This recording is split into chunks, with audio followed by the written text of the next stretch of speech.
안녕하세요. 인공지능 시대의 국어 교육. 오늘 이번 시간에는 인공지능을 지치게 하는 소설 수업이라는 주제로 이야기를 시작해 볼까 합니다. 인공지능 시대에 소설 수업의 평가를 어떻게 진행할 수 있을까요? 인공지능을 활용하면 좀 더 도움이 되지 않을까요? 그리고 여전히 교사가 지치지 않으면서도 지속 가능한 그런 소설 수업, 소설 수업 평가는 어떻게 진행할 수 있을까요? 그 이야기를 해보도록 하겠습니다. 어, 먼저, 가장 중요한 건 구술 관찰입니다. 인공지능 시대에 가장 좋은, 가장 정확한, 적확한, 유용한, 필요한 평가 방법은 구술 관찰이라고 생각을 하거든요. 실제로 이걸 해보신 분들은, 다양한 평가를 해보신 분들은 이제 기존의 평가들이 인공지능 시대에 한계에 도달했다는 것, 그리고 인공지능 시대에 그러한 평가가 과연 지금도 유용할까에 대해서 의구심을 가질 수밖에 없죠. 근데 이 구술 관찰을 실시를 하면 학생들은 실시간 구술을 해야 되고요. 그 평가 시간에. 그리고 자신의 발언 이후에 이어지는 꼬리 질문, 심층 질문에 대해서 논리적인 방어 혹은 비판적인 사고를 통해서 새로운 대답들을 만들어내야 되는 거죠. 이거는 그 전까지는 이러한 평가를 전제로 하고 인공지능의 도움을 받아서 다양한 상황에 다양한 질문을 다양하게 토론할 수 있는 그런 환경을 조성을 해주고 실제 평가에서는 이렇게 이제 하는 거죠. 이 결과물들은 실시간으로 인공지능에 의해서 녹화, 녹음되고요. 그 결과는 1차적으로 AI에 의해서 관찰됩니다.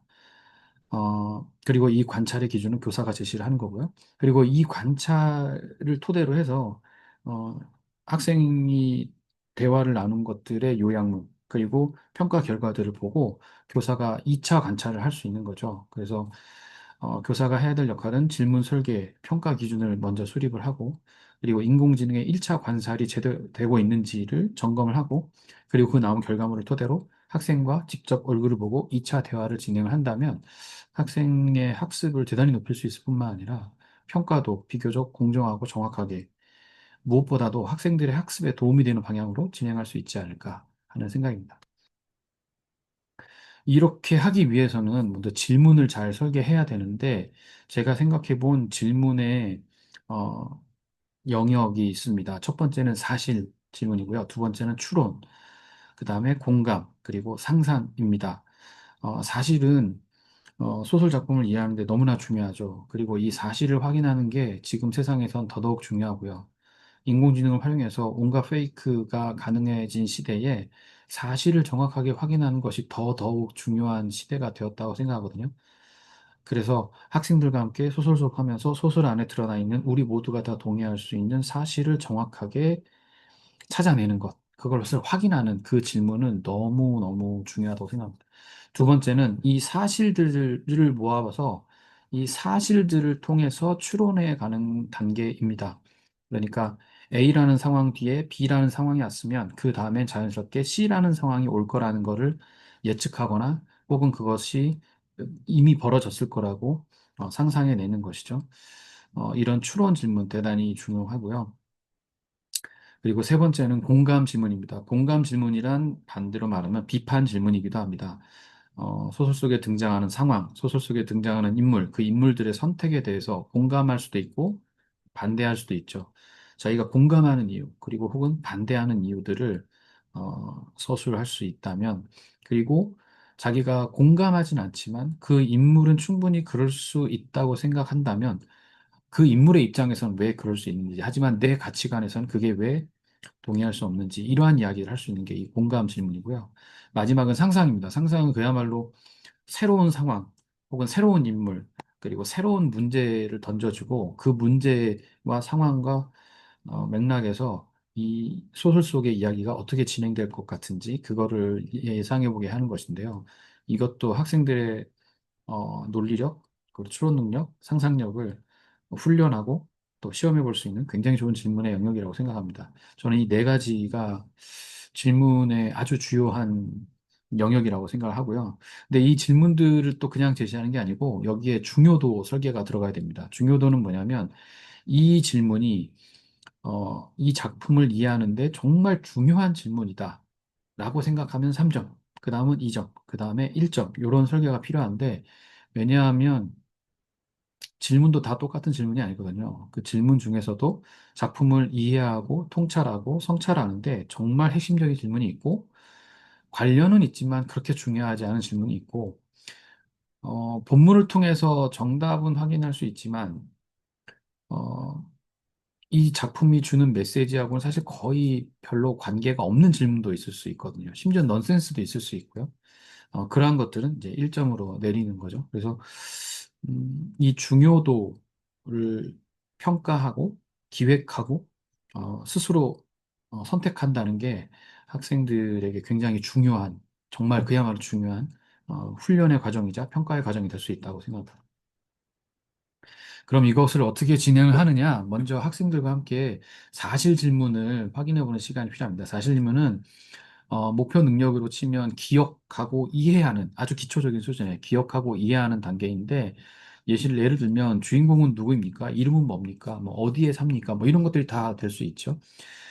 그리고 AI에게 이걸 맡기면 뭐 너무나 정확하게 잘하겠죠. 기초적인 정보를 확인하는 것이니까요. 다만 여기에서 교사가 개입할 수 있는 건 가중치, 중요도입니다. 중요도. 그래서 여기에 등장하는 인물들이 여러 가지 정보가 있잖아요. 근데 이 소설의 특성상 어떤 소설에서는 이 인물이 살고 있는 장소가 너무 중요할 수도 있어요. 그럴 땐 장소에 관한 질문이 3점일 수 있죠. 하지만 다른 소설에서는 이 인물이 살고 있는 장소는 그렇게 중요하지 않을 수 있어요. 오히려 이 사람이 어느 시간대에 살고 있느냐가 더 중요할 수 있거든요. 그럴 땐 그 시간 배경이 더 중요한 3점이 되겠죠. 이런 식으로 사실을 확인하는 여러 질문들 중에 정말 중요한 것, 그냥 중요한 것, 그렇게 중요하진 않은 것, 요거를 구별해서 가중치를 교사가 미리 어, 판단해 놓는 것이 굉장히 굉장히 중요하다고 생각하고요. 그리고 이것 자체를 학생들에게 요구하고 선택을 맡기고 그리고 선택을 했다면 왜 그래 그럼 선택을 했는지 이유를 묻고 이것 자체도 굉장히 중요한 그야말로 중요한 네, 질문이 될 수 있다고 생각합니다. 두 번째는 추론입니다. 추론에는 분석, 해석, 통찰, 성찰 이런 것들이 있을 수 있는데 분석은 먼저 인물, 사건, 배경, 작가의 감정과 메시지를 이 분석하는 거죠. 그야말로 그 의도를 파악하고 그런 것이죠.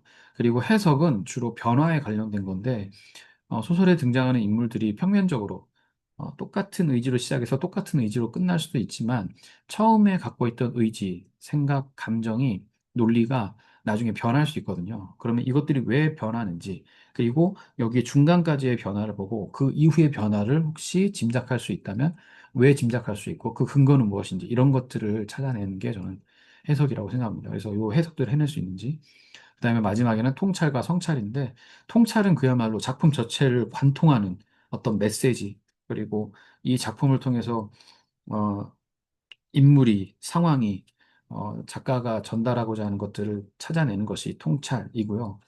작품을 꿰뚫는 그리고 성찰이 있습니다. 성찰은 작품의 이야기를 작품의 감정과 작품의 메시지를 나에게 대입하는 거죠. 지금 우리 시대에 대입을 하는 거죠. 그래서 지금 우리가 사는 삶에, 지금 우리가 겪는 상황에, 지금 우리 주변 이웃들과 네, 우리 시대의 문화에 적용을 해본다면 이라는 걸로 진행을 하는 것이 통찰과 성찰일 텐데 이러한 추론 질문, 이 깊이 있는 질문들을 같이 나눠볼 수 있다고 생각합니다.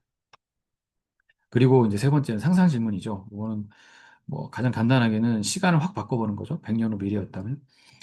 이것은 이제 새로운 상황, 새로운 인물, 새로운 문제를 제시해서 창조적 사고를 유도하는 것이기도 한데, 작품 안에서는 시점을 전환하는 것만으로도 얼마든지 충분히 매력적인 상상 질문이 될 수 있거든요. 가장 대표적으로는 작품 안에 등장한 인물들 중에 가장 약한 사람의 입장에서 이 소설을 다시 읽어보는 겁니다. 주로 소설에 등장하는 인물들은 어찌됐건 발언권을 갖고 있는 사람들은 당연하죠. 주인공이니까. 그런데 발언권이란 사실 대단히 강력한 권리입니다. 힘이고 자기 이야기를 할 수 있다는 건 그 자체로 대단한 힘이거든요. 근데 소설에 분명히 등장했지만 발언하지 못했던 사람들이 있어요. 대사 한마디 할 수 없었던 사람들. 특히나 단편 소설에는 그런 인물들이 많이 등장하는데 그 인물의 입장에서 소설을 다시 한번 보게 하면 굉장히 재밌는 상상들이 이루어질 수 있거든요. 그리고 그것들이 소설에 대단히 새로운 활력을 불어넣고 소설을 다시 다른 상황, 다른 맥락, 다른 문제로 접근할 수 있게 하죠. 그게 소설을 굉장히 재밌게 읽는 방법이기도 하고요. 요런 것들을 어떻게 수업으로 진행할 거냐, 이렇게 진행을 저는 해 왔습니다. 지난 10년 동안 3편 수업을 전 이렇게 진행했고, 그래서 굉장히 즐거웠고, 그리고 굉장히 제 기준에서는 굉장히 소설 수업에 효과가 좋았다고 생각하는데요. 첫 번째로는 작품을 먼저 읽습니다. 그리고 다 읽은 학생들에게 학습지를 나눠줍니다. 이 학습지에 학생들은 개인별로 네 문제, 퀴즈를 제작을 합니다. 이 퀴즈는 사실 확인 질문으로 만들어야 됩니다. 그리고 네명이 한 모둠인데 네명이 네개씩총 16개의 문제를 다 완성하고 나면 그 모둠에서 8문제를 중요도를 기준으로 선정을 합니다. 그리고는 이 8문제, 모둠별로 완성한 8문제를 가지고 모둠 대항 질문 게임을 진행을 합니다. 요게 1시간에서 2시간 정도 진행이 되고요. 그 다음에 요게 다 끝나고 나면 그 다음에는 모둠 함께 질문 게임이라고 해서 아까 했던 질문 게임은 사실 확인 질문 중심이었는데 이번에는 추론, 비판, 상상, 공감 질문을 중심으로 합니다. 그래서 모둠별로 추론, 공감, 비판, 상상 질문을 중에 어느 영역이든 원하는 것 하나를 만들어서 그걸 교사가 수집해서 칠판에 제시하고 그걸 다시 하나씩 가져가서 대답을 만들고 발표를 하고 거기에 대해서 다른 모둠이 질문 공격을 하고 요걸 진행을 하는 거고요. 그 다음에 마지막 활동으로는 학생들이 완성한 혹은 교사가 그냥 직접 제시해도 되는데 시간이 넉넉하지 않다면 그 논제들 중에 학생들 개인이 원하는 질문을 하나씩 골라서 아까는 모둠별로 했지만 이번에는 개인별로 자기는 자기가 선택한 논제를 가지고 어, 자신의 이야기를 쭉 풀어보는 거죠. 거기에 추가적으로 교사가 요구할 수 있는 것은 일단 일정 분량 이상, 그러니까 같은 내용을 반복하지 않고 일정 분량 이상의 에세이를 쓰게 하는 것, 그리고 자기가 쓴 에세이에 대해서 예상되는 반론 혹은 꼬리 질문 등 그 둘 중에 하나를 선택해서 추가 질문을 하나 만들고 그 질문에 대한 답을 또 써보게 하는 것. 이러한 과정을 거치게 함으로써 학생 개인이 이 수업을 자기 것으로 소화하는 시간을 만들도록 하고요. 어, 요 수업이 다 마무리될 때쯤에 교사는 이 전체를 정리하는 영상, 수업을 유튜브 온라인에 게시를 하는 거죠. 그리고 그것을 학생 개인이 자신의 노트북, 모바일 기기를 통해서 자기에게 익숙한 원하는 속도로 강의를 청취하고 교사가 제시하는 형성평가, 아주 간략한 형성평가를 테스트를 하면서 이 수업을 마무리하는, 이렇게 진행을 하는 겁니다. 요렇게 수업을 하고 나서 그다음에 이제 평가에 들어가야 될 텐데 그 평가를 요렇게 진행을 하는 거죠. 어떻게 진행하냐면 학생들이 개인 부스에 들어가서 헤드셋을 끼고 모니터를 보면서 인공지능이 제시한 질문에 답을 하는 겁니다. 첫 번째 제시되는 질문은 6개 정도가 있고 그 6개는 공통 질문으로 이미 학생들에게 공개가 되어 있고요. 그 질문 중에 얻은 것이 나올지는 랜덤으로 나오게 하고요. 우리가 이미 현재 지금도 익숙하게 사용하고 있는 그 구술 평가의 방식을 인공지능 이 시스템에서 활용을 하는 거죠. 그렇게 해서 학생들이 대답을 하고 나면 AI가 추가 질문을 하는 거죠. 그리고 그렇게 해서 5분에서 길면 10분. 이건 병렬 평가이기 때문에 1시간을 해도 사실 충분히 가능하다고 생각합니다.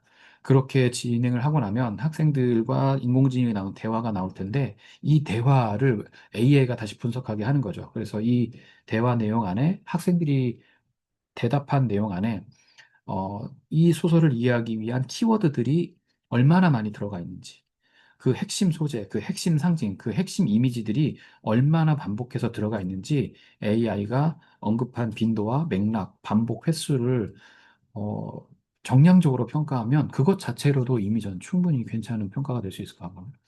거기에다가 두 번째, 혹시나 조금 더 욕심을 낸다면 수업 시간 안에 문학 용어, 이 소설을 분석하기 위해서 반드시 알아야 될 핵심적인 문화 용어를 배웠다면 그 용어를 AI와 대화하면서 충분히 잘 활용해서 얘기를 하고 있는지 이걸 확인하고요.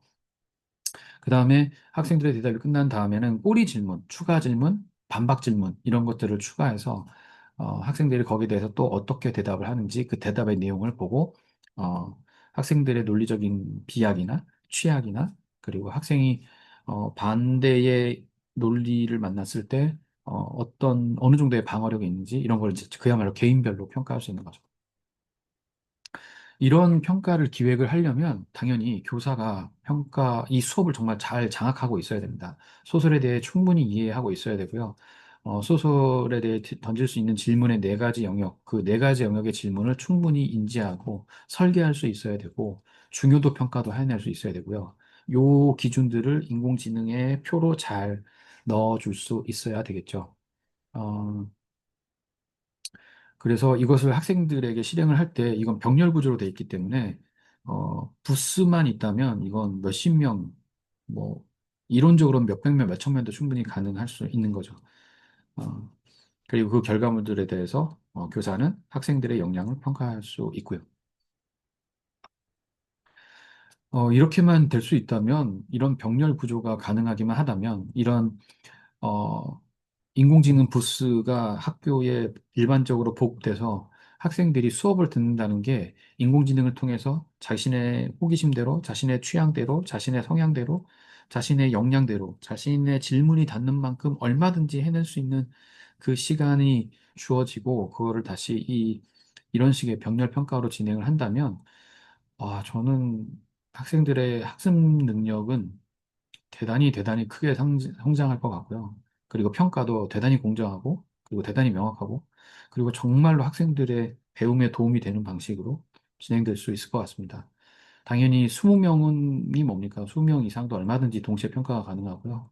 객관성도 전 충분히 100% 확보할 수 있을 것 같고, 그리고 실시간으로 피드백을 줄 수 있기 때문에 이 과정을 평가에만 적용하는 게 아니고 이거를 늘상 일상적인 수업에서도 얼마든지 이렇게 수업을 진행을 하고 학생들에게 익숙한 그래서 배우는 것이란 이렇게 이런 과정을 거치는 거라는 게 되면 학생들에게 즉각적인 피드백이 주어지면 훨씬 더 도움이 될 것 같습니다.